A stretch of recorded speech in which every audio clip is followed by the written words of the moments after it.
Well, welcome to our GP webinar on primary bone cancers. My name's Dr. Philip Green. Next slide, please, Zoe.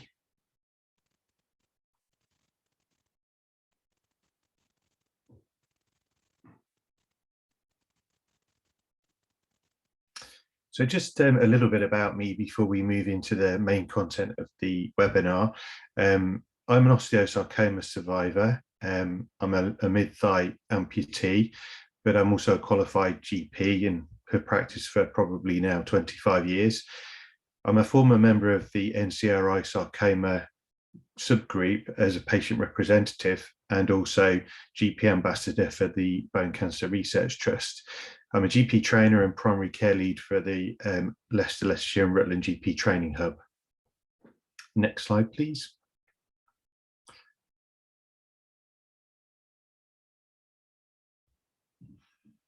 So I'd like to start off just with a little bit of research.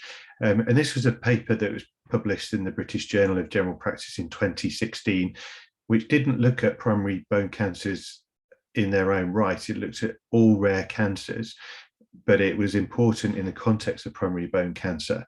And you'll see why, hopefully, from some of the stats that come out from this paper.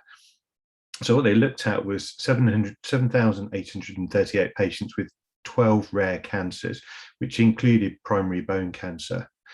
30 to 60% of patients with sarcoma, so that's patients with both soft tissue sarcoma and primary bone cancer, had at least 3 pre-referral presentations. In patients with a primary bone cancer, the findings indicated that most patients were diagnosed after a GP referral was made to specialists non-urgently and without cancer being suspected as a diagnosis. There is a higher risk of multiple pre-referral consultations in younger patients and also those from minority ethnic groups, males and patients of greater deprivation. The frequency of pre-referral consultations reflects what's known as their symptom signature. That is the relative frequency and predictive value of the most common presenting symptoms. The frequency of pre-referral consultations denotes its average diagnostic difficulty at first presentation to primary care. So really the take-home point from this slide is, as GPs, it just isn't easy. It's not easy to diagnose rare cancers per se, and it's certainly not easy to diagnose primary bone cancers. We're knowingly likely to see one during our career, and I guess that's a point of trying to raise the awareness of the diagnosis and the presentation to you with this presentation.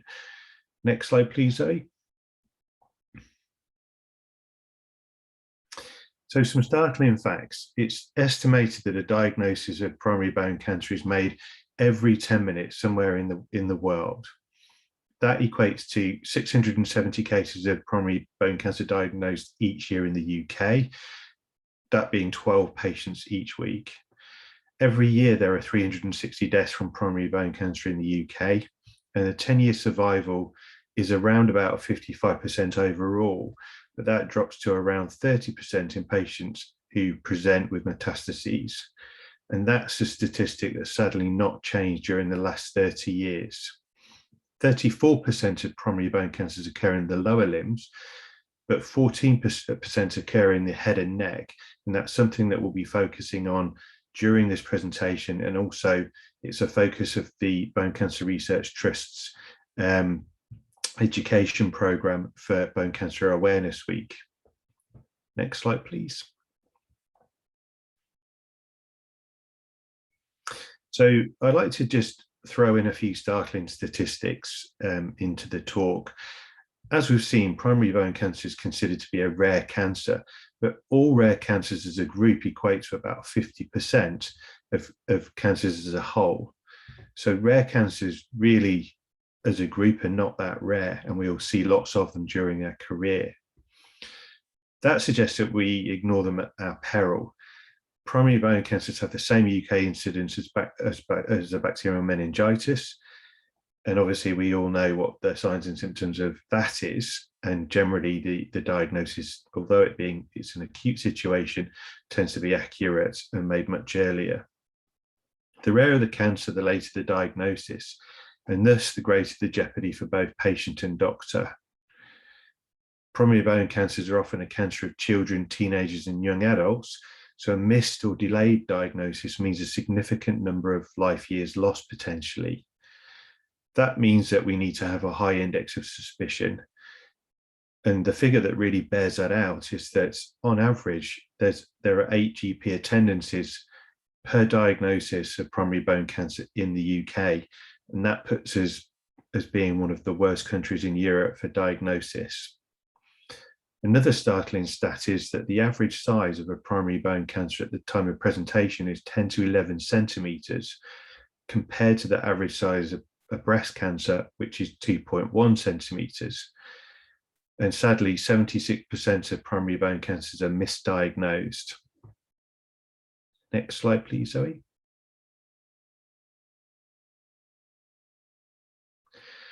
So I'd like to do a little section on some pitfalls now during the diagnosis of primary bone cancer and with presentations of musculoskeletal symptoms. And the first one is growing pains. Now, there's a case to be made whether this diagnosis should be made at all. I don't really think that very many of us, if any, are taught the pathophysiology of this condition or even understand what that is. But according to NICE, it is a diagnosis that we can make. However, they're very clear that all of the following need to be fulfilled for a safe diagnosis of growing pains to be made. So the symptoms would include that the child is well with no red flag symptoms. The child is aged between 3 and 12. And that means that a diagnosis of growing pains shouldn't be made in teenagers. The pain must be symmetrical and in the lower limbs. There shouldn't be any pain on walking. There shouldn't be a limp, and there should be no limitation of physical activity. There are no abnormalities on examination, and all major gross motor milestones have to be reached. And remember, all of those have to be met for a safe diagnosis of growing pains. A referral should be considered according to NICE if the pain is unilateral, if it's persistent or increasing, if it's widespread, if the pain occurs in the morning or with physical activity, if the pain is localized to a joint, if there's an atypical history, and also if there are systemic and constitutional symptoms. Obviously, if there are any abnormalities on presentation during the examination of the patient, it's obviously a must that they are referred. The other symptoms would be an impairment of function, missed developmental milestones, and startlingly, actually, numbers of school absences as a consequence of the symptoms. Next slide, please, Zoe. Another pitfall, a normal X-ray. So the NICE guidelines clearly state that children, teens, and young adults with unexplained bony pain should have an X-ray within 48 hours of presentation. And if that X-ray is suggestive of primary bone cancer, children should be referred within 48 hours and adults within on the 2-week sarcoma referral pathway, which we're all familiar with. The pitfall really is normal X-rays. So if an X-ray is normal, I think the key thing is to not necessarily trust it if it's in the context of unusual symptoms and an unusual presentation. A normal X-ray does not exclude primary bone cancer and symptoms. And the patient must be followed up within 2 weeks if we have a normal X-ray, but we're not really trusting that result. Next slide, please. A further pitfall would be normal blood tests. Now, blood tests in the context of a diagnosis of primary bone cancer should be complementary to the history of the examination and the X-ray, and they shouldn't be used as a primary investigation. They're not a replacement for X-ray, and normal blood tests do not rule out primary bone cancers. I think the other thing to say about blood tests is beware strange results.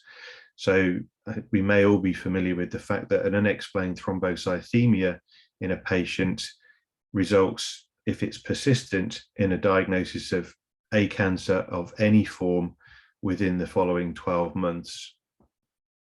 Next slide, please, Zoe. So just a reminder of the presenting symptoms of primary bone cancer as a whole, irrespective of its location. And these are bony pain, which can be constant or intermittent, and it's not always site specific, so pain can be referred. The pain generally is not alleviated by simple analgesics that are purchased over the counter, and often those that we prescribe. There's often night pain, although this doesn't have to be a feature. There's a localized lump or swelling, bruising which may not be site specific, like pain, an unexplained limp, mobility issues and joint stiffness, constitutional symptoms including tiredness, fever and weight loss, loss of muscle bulk or tone, and then a rather obvious one would be pathological fracture. Unusual location. So as I've alluded to earlier in the talk, primary bone cancers can affect the skull and the face and the jaw. And this is a rare presentation of a rare condition, but it accounts for about 14% of all primary bone cancers.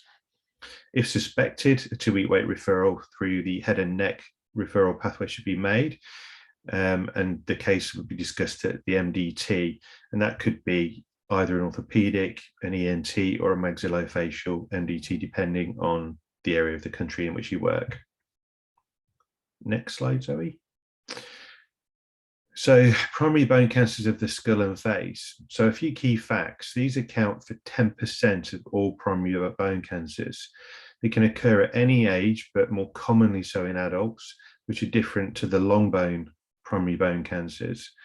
And also what's different is the fact that the type of primary bone cancer will be slightly variable compared to the long bone presentations that we see. So in primary bone cancers of the skull and face, we have chordomas as being common. We have chondrosarcomas, osteosarcomas, and Ewing sarcomas, which are the ones we're most familiar with. Common presenting symptoms include headache and migraine, blurred vision or visual loss or diplopia. And often these symptoms can lead to patients being signposted to opticians and referrals delayed. And they can also have skull pain, which isn't always site specific. Less common presenting symptoms include balance and hearing problems. And again, this could result in a non-urgent referral to ENT, which would lead to a delayed diagnosis, a visible or palpable lump, and just general fatigue. The common misdiagnoses for these types of primary bone cancer are migraine, eye disorders, and sinus infections.